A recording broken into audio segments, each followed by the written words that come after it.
far as tone goes, Brandon, for styles, like you'll notice, like I'll give you guys an example. And this goes for all instruments. You never want to do your tone just by yourself. Like for instance, you never want to judge your tone when it's soloed. Okay.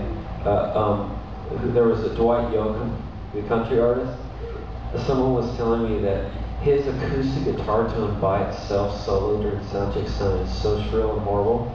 But when the band kicked in, it was incredible. So musically, we need to adapt our tone to the sound of what's happening in the band. So Brandon, talk a little bit about that, like your pedals and everything. Like typically, what you're going, what you're going for. I actually learned a lot about tone from Ian and working on his project.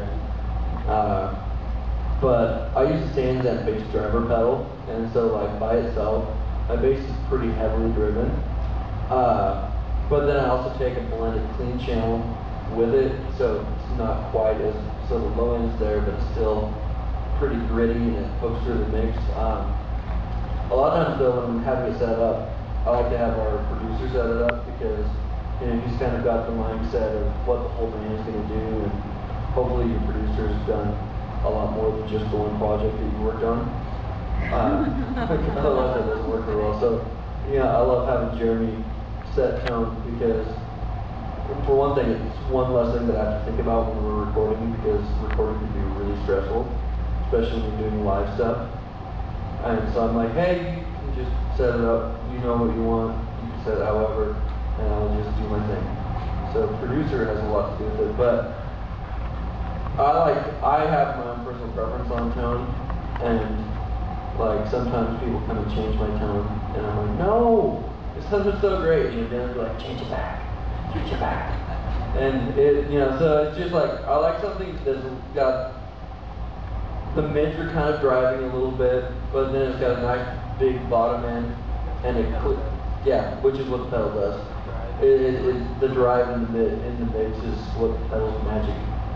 And and not too much top end. Like I don't want it to be too trill on the highs, but I do like to have a lot of highs. Like when I'm in my car, my highs are typically up about 90%, or if that's just light treble.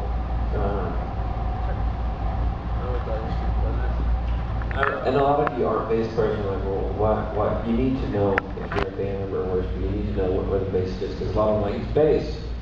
I mean, how hard can it be? It's the same thing. It's not true. It's a huge deal. And especially with rhythm instruments, we need to know each other's place before we can actually come into our place. I mean, that's a first principle.